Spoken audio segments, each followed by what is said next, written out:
A thought arises, like ripples in a pond. A moment passes, never to return. What is real? What is illusion? Seek within, and truth will dawn. My dear friends, welcome. Take a deep breath. Feel this moment. You are here for a reason. Maybe you are searching for peace. Maybe life feels overwhelming. Or maybe, deep inside, you know there is something more, something beyond stress, beyond suffering, beyond the distractions of daily life. Today, we begin a journey together. A journey into the heart of Buddhism, not just as a belief system, but as a way of understanding life itself.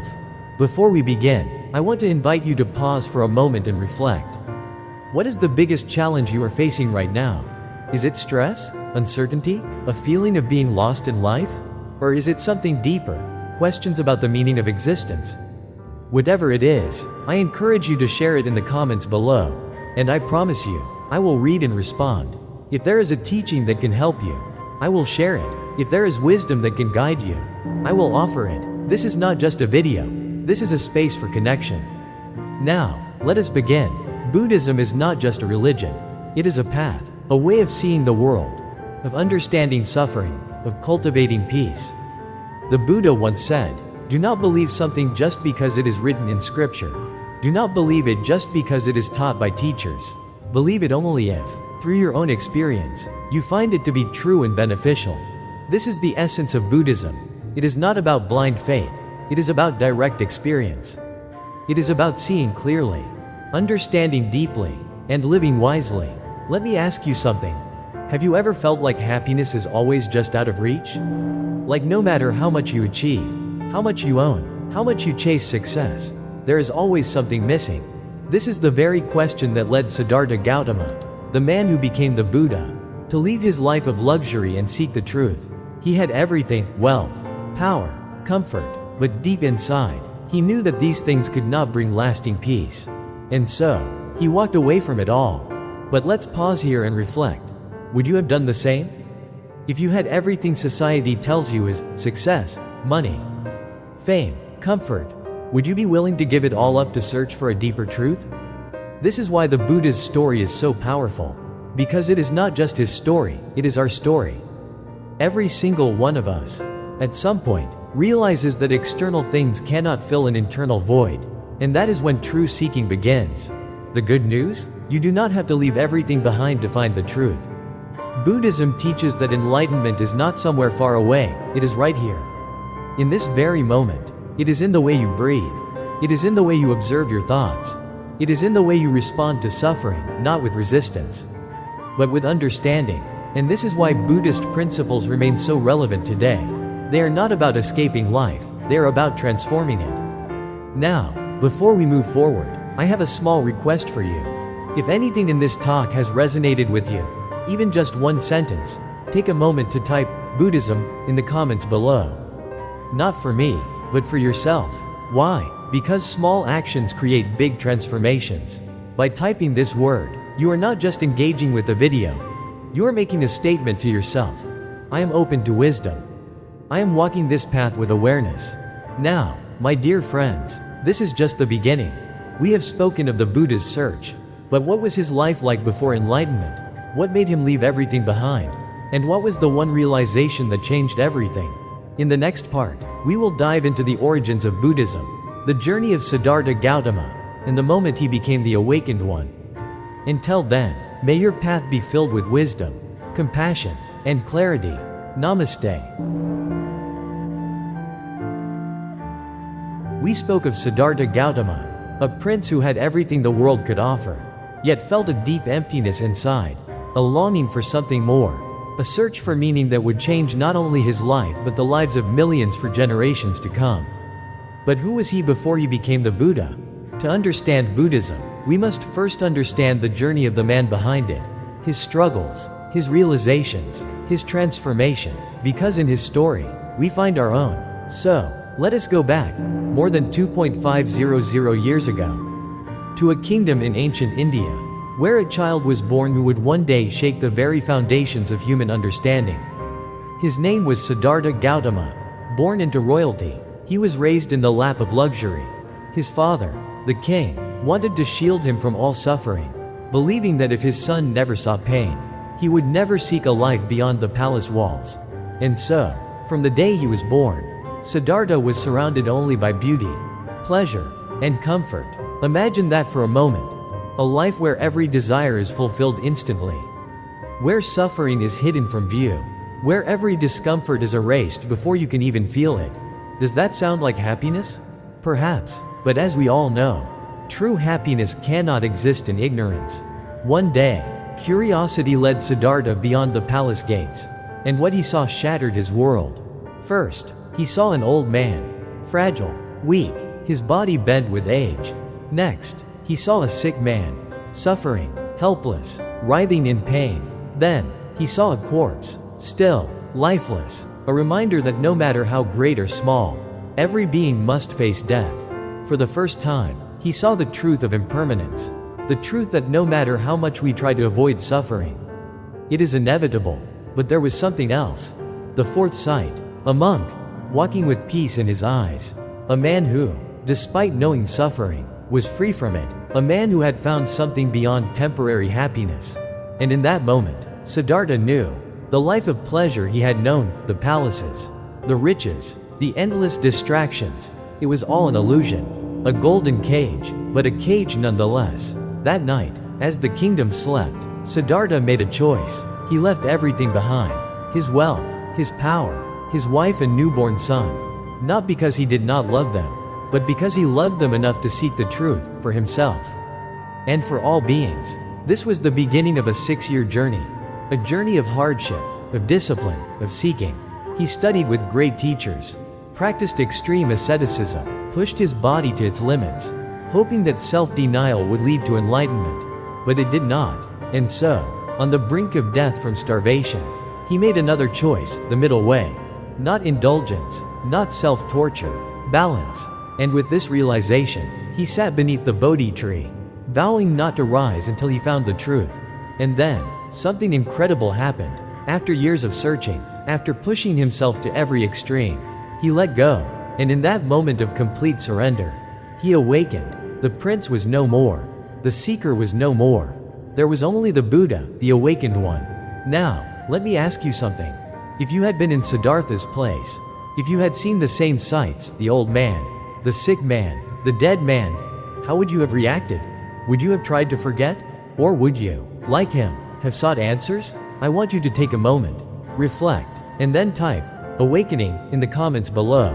Not just as a word, but as a reminder that, like Siddhartha, we all have the capacity to awaken, to see clearly, to seek truth, to break free from illusions.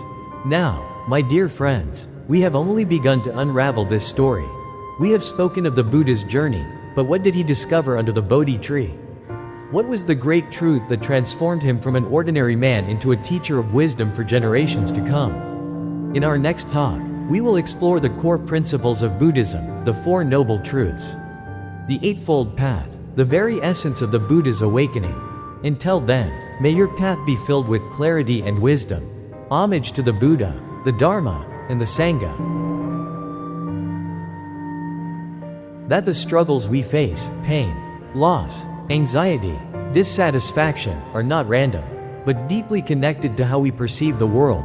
More than 2.500 years ago, under the shade of the Bodhi tree, Siddhartha Gautama awakened to this truth, and what he discovered became the foundation of Buddhism. Let's take a moment to reflect.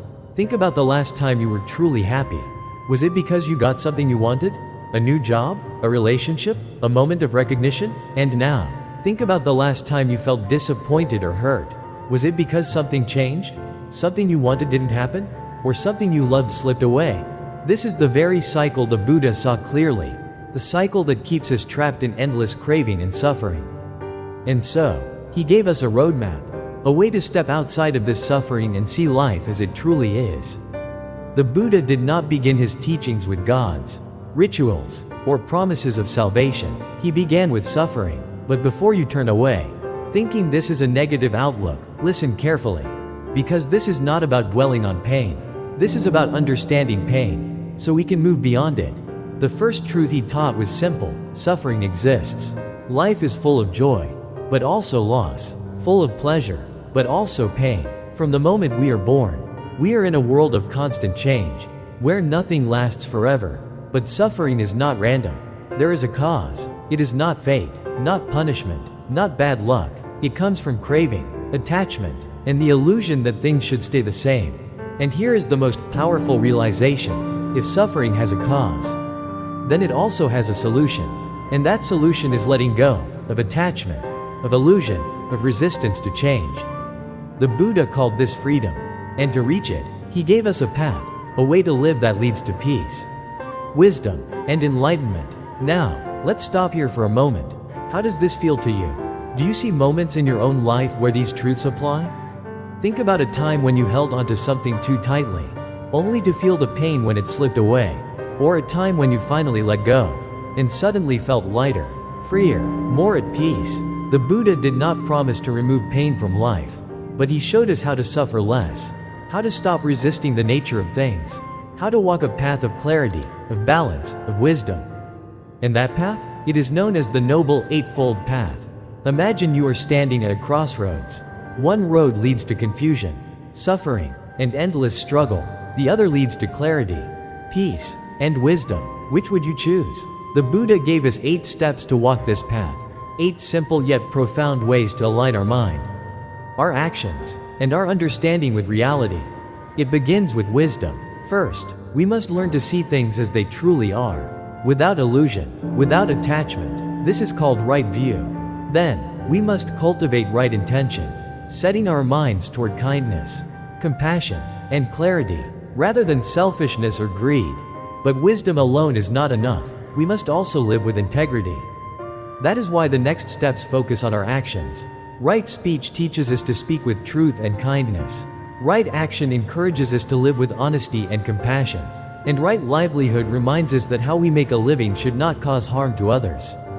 Then, there is the training of the mind. Right effort means directing our energy toward thoughts and actions that bring peace. Right mindfulness is the practice of being present, fully aware of each moment. And right concentration is the ability to focus deeply, through meditation, to develop wisdom and insight. Now, take a moment to reflect. Imagine if, every day, you practiced even one of these steps. How different would life feel? Would you feel more at peace? More connected to yourself and others? This is not just philosophy.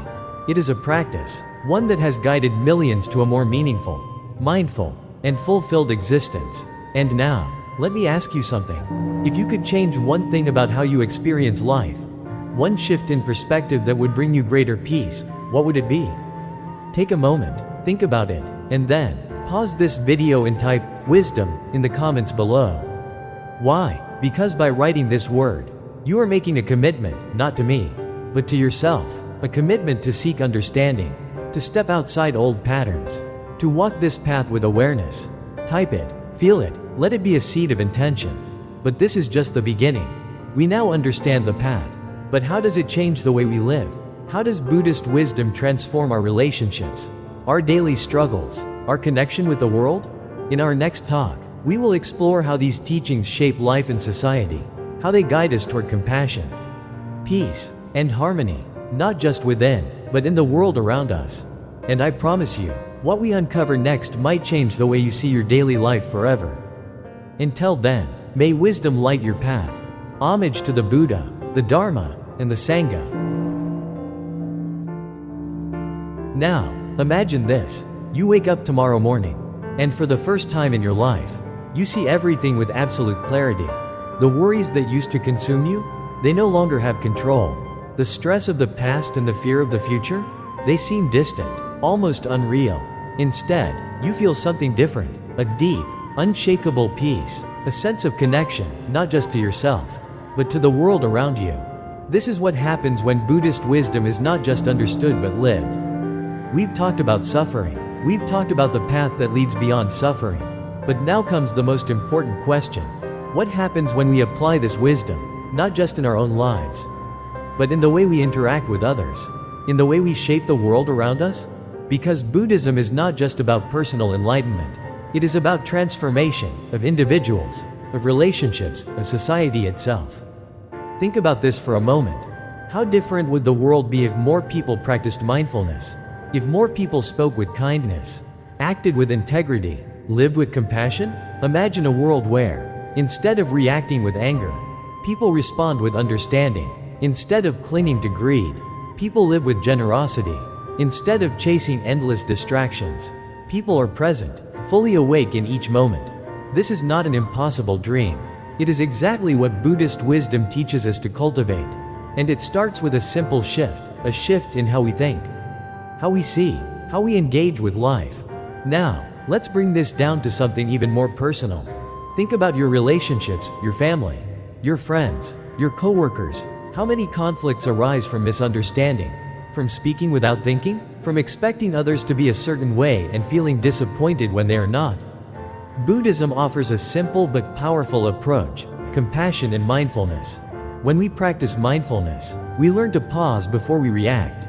We see our emotions for what they are: temporary, fleeting, not something that needs to control us.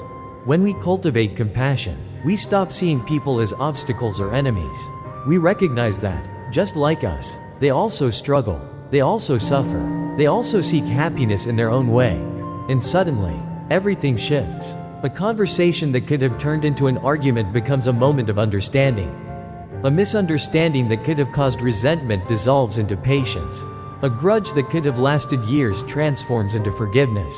Imagine how your relationships would change if you lived with this awareness every day. But the impact of Buddhist wisdom does not stop with personal relationships. It extends into the very fabric of society. Look at the world today. So much division, so much conflict, people arguing, fighting, blaming. Now imagine if more people practiced right speech, choosing words carefully, speaking with honesty but also kindness. Imagine if more leaders followed right action, making decisions based on integrity, not just power or profit. Imagine if more businesses embraced right livelihood, earning wealth in ways that uplift rather than exploit. Would the world look different? Absolutely. Because at its core, Buddhism teaches responsibility, not just for ourselves, but for the world we help create.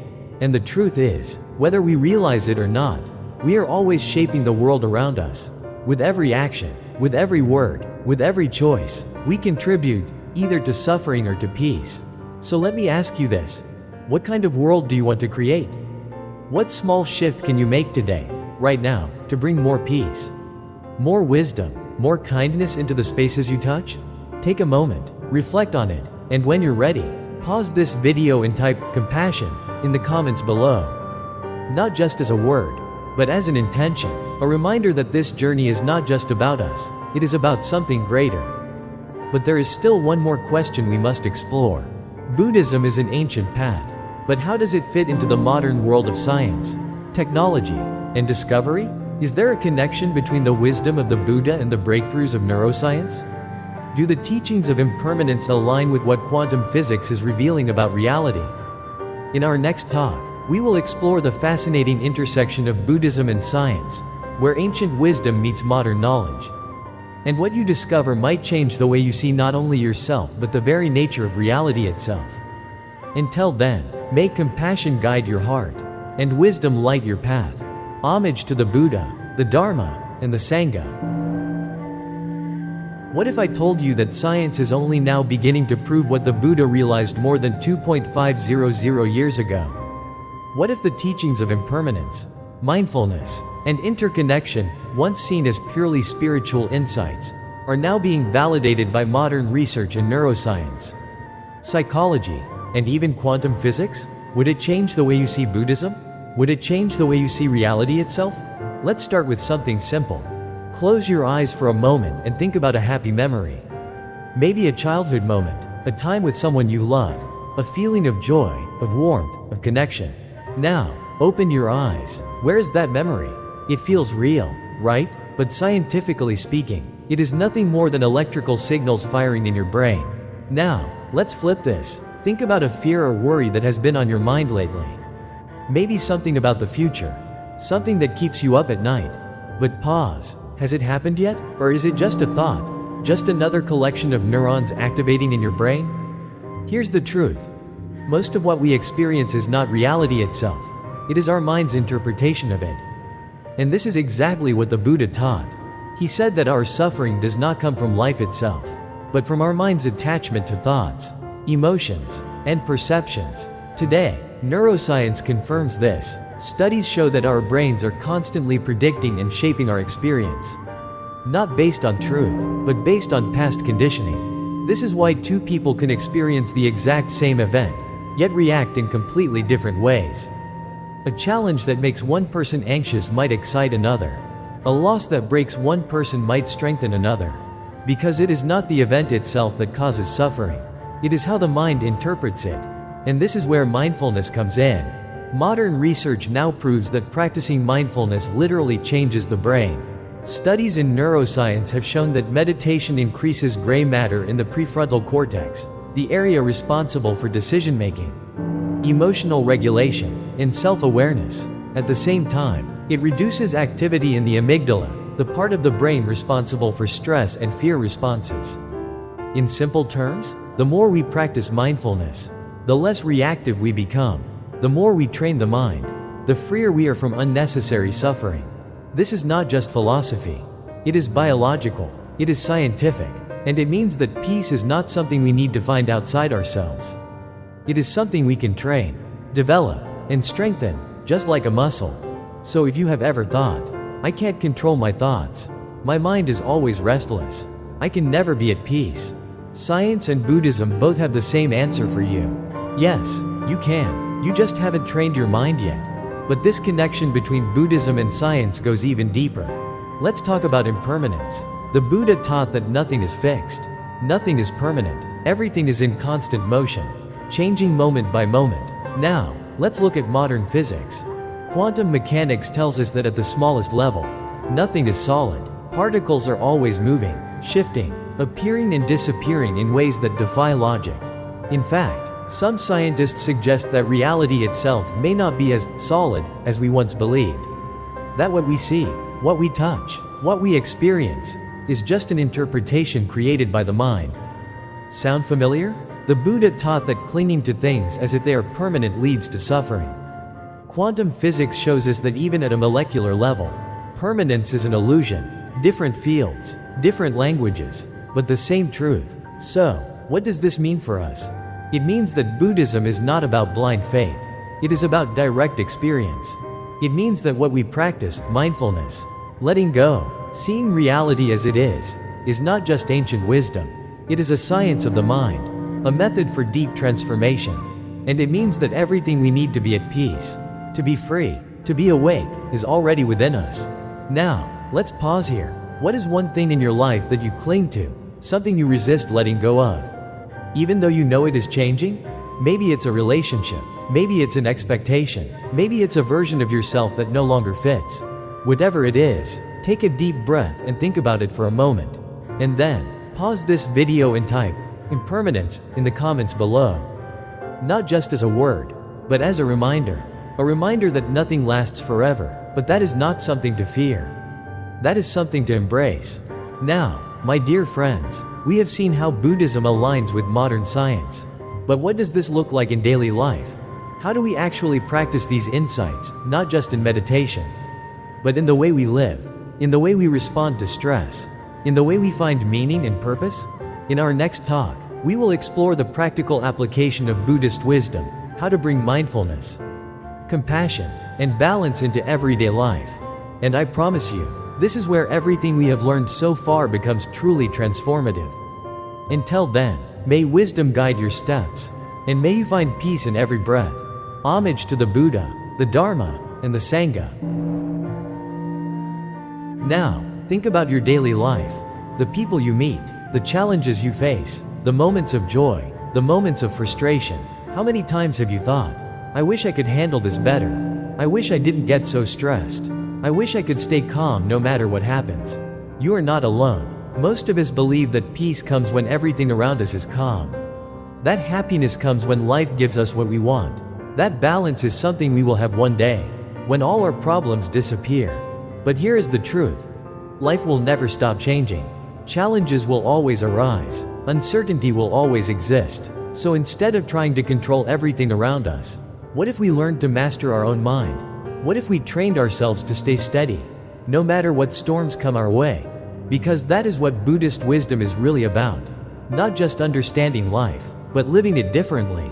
We often think that transformation comes from something big, a life-changing event, a moment of deep insight.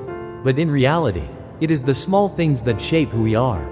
A simple shift in perspective, a habit practiced daily, a conscious decision to respond differently. And this is exactly what Buddhism teaches. The Buddha didn't say, go to a temple, meditate for years, and then you'll find peace. He said, practice awareness in every moment. Because meditation is not just something you do sitting down, it is a way of being. You can practice mindfulness when you wake up in the morning. Before you reach for your phone, pause, take a breath, feel the present moment before the distractions begin. You can practice mindfulness when you eat. Instead of rushing through your meal, taste it, be fully there. Notice the flavors, the textures, the sensation of nourishment. You can practice mindfulness in conversations. Instead of thinking about what to say next, truly listen. Be present with the person in front of you. These are small things, but they change everything. Now, let's talk about something even deeper, suffering. We all experience pain, but suffering is different. Suffering happens when we resist pain, when we fight reality, when we refuse to accept what is. Imagine holding a rope and someone is pulling on the other end. The tighter you grip, the more it burns your hands. But the moment you let go, the pain stops. This is how suffering works. When we cling to expectations, to people, to control, we create our own suffering. But when we accept, let go, and flow with life, we find peace. This does not mean we stop caring. It means we stop resisting the nature of things. Think about it. How many times have you suffered, not because of what happened, but because you couldn't accept it? A relationship ended, and instead of moving forward, you held on to the past. A dream didn't come true, and instead of adapting, you clung to disappointment. You expected someone to act a certain way, and when they didn't, you felt hurt. But what if, instead of resisting change, you embraced it? What if, instead of trying to control others, you focused on controlling your own reactions? This is true freedom, not freedom from pain, but freedom from unnecessary suffering. And now, let's talk about something that affects all of us, stress. We live in a world that never stops moving, always busy, always chasing something. But the mind, like a pond, becomes cloudy when disturbed. If you want to see clearly, you must let it settle. This is why taking even 5 minutes a day for mindfulness or meditation can change everything. You don't need a special place. You don't need incense or chants. You just need to sit, breathe, and observe. And when you do this daily, something amazing happens. Your mind becomes clearer. Your emotions become calmer. You stop reacting and start responding with wisdom, with patience, with peace. And slowly, your entire life begins to change. Now, let's pause here. What is one area in your life where you feel stuck? One situation where you keep repeating the same patterns? The same reactions, the same suffering? Take a moment, reflect on it, and when you're ready, pause this video and type mindfulness in the comments below. Why? Because mindfulness begins with awareness. And the moment you recognize something, you take the first step toward transforming it. Write it, feel it, let it be a reminder that change starts now. But there is still one more piece of wisdom we must explore. Buddhism is not just about personal transformation. It is about seeing the bigger picture, about understanding life, death, karma, and the deeper meaning behind it all. Why do we suffer? Why are we here? What happens after this life? In our next talk, we will explore the profound concepts of karma, rebirth, and the cycle of existence. And I promise you, what we uncover might change the way you see not only this life, but all lives. Until then, may your steps be mindful, and may your heart be at peace. Homage to the Buddha, the Dharma, and the Sangha.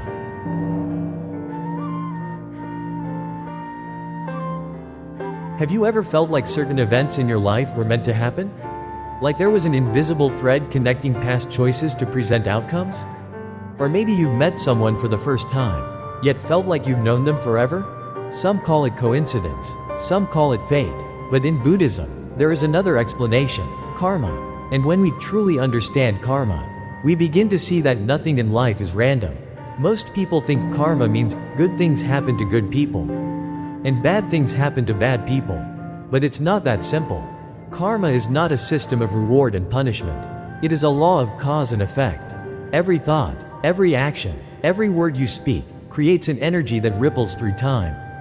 Think of it like planting seeds. If you plant seeds of kindness, patience, and wisdom, in time, those seeds will grow into a life filled with peace. If you plant seeds of anger, greed, and dishonesty, eventually, those will bear fruit too. Not because some higher power is judging you, but because we live in a world where actions have consequences. And here's the most important part. Karma is not fate. It is not something you are doomed to. It is something you shape, moment by moment, choice by choice. But what happens when this life ends? Is everything erased? Or do the seeds we have planted continue to grow, even after we are gone? The Buddha taught that life does not begin at birth, nor does it end at death. Just as a flame is passed from one candle to another, so too is consciousness passed from one life to the next. This is the cycle of rebirth. And it is not about being rewarded or punished in another life. It is about continuation. Everything unfinished, everything unresolved, carries forward. A mind filled with attachment, anger, and fear, it will continue seeking, struggling, clinging. A mind trained in wisdom, compassion, and clarity, it will move toward freedom. This is why understanding karma matters. Because the way we live now determines the path ahead. And the good news? You are not trapped. Karma is like a river. It flows in a certain direction because of past choices. But at any moment, you can step in and change its course. By choosing wisdom over ignorance. By choosing patience over anger. By choosing to plant the right seeds, starting today. Now, let's pause here. Think about your life. If karma is real, what kind of seeds have you been planting? Are they leading you toward peace? Or are they leading you toward more suffering? Take a moment, reflect, and when you're ready, pause this video and type karma in the comments below. Not just as a word, but as a commitment to awareness, a commitment to conscious action, a commitment to creating a future that is not left to chance, but shaped with intention. And this brings us to an even bigger question. If our actions shape our future, if our choices determine the path ahead, then what is the ultimate goal? Where does this path truly lead? Is there a point where suffering ends? A state where the cycle of rebirth is no longer necessary? In our next talk, we will take everything we have learned and bring it to its final conclusion. The path of enlightenment, the realization of truth, the ultimate liberation. Join me in our final reflection, as we bring together all the wisdom we have explored, and look toward the highest truth that Buddhism offers. Until then, may your actions be wise, your heart be light, and your path be filled with peace. Homage to the Buddha, the Dharma, and the Sangha. We have walked a long path together, from the origins of Buddhism, to the core teachings, to the way these principles shape our lives and the world around us. We have explored suffering, not to dwell in it, but to understand it. We have examined the Noble Eightfold Path, not as abstract philosophy, but as a guide to daily living. We have seen how science aligns with ancient wisdom, proving that the mind is trainable, that suffering is optional, that peace is a skill, not a coincidence. And we have come face to face with karma and rebirth, realizing that every action, every thought, every choice is shaping our future, moment by moment. Now, one final question remains. What is the goal of this path? What happens when we fully understand impermanence? Let go of craving, live with complete wisdom and compassion? The answer is freedom, not in some distant future, not in another life, but right here, right now. The Buddha did not teach beliefs. He taught a method, a way to see reality as it truly is, a way to break free from suffering, a way to live with complete clarity, peace, and awareness. This state, this freedom, has many names. Some call it nirvana, the complete cessation of suffering. But it is not a place. It is not an afterlife. It is a state of being, a state where the mind no longer clings, no longer resists, no longer searches for something outside itself. A state where there is nothing to hold on to, because everything is already enough. This is the final awakening, the ultimate realization that there is nothing missing, and there never was. But here is the greatest truth. You do not have to wait for enlightenment. You do not have to be a monk. You do not have to abandon your life, your family, your responsibilities, because the path is here. In every moment, every time you practice mindfulness, you are walking it. Every time you choose patience over anger, kindness over judgment, wisdom over ignorance, you are walking it. Every time you let go of control, surrender to change, and embrace the present moment, you are walking it. The Buddha never said, "Follow me." He said, "See for yourself. Do not take my words as truth. Test them, live them, see if they lead to peace. And if they do, walk this path, not because someone told you to, but because your own experience has shown you the way." Now, let's pause one last time. You have come this far. You have listened, you have reflected. Now, I ask you, what is one insight, one realization, one lesson that has touched you the most on this journey? Take a moment, and when you're ready, pause this video and type "awakening" in the comments below. Not just as a word, but as a promise to yourself that you will keep seeking, keep questioning, keep walking this path with awareness. Write it, feel it, let it be a seed of intention. Because every great journey begins with a single step. And sometimes, that step is simply recognizing that you are already on the path. My dear friends, this is where our talk comes to an end. But the path itself? It never ends. It unfolds with every moment, every choice, every breath. May you walk it with wisdom. May you walk it with compassion. May you walk it with peace. And may you awaken to the truth that everything you seek, you already have within you. Homage to the Buddha, the Dharma, and the Sangha.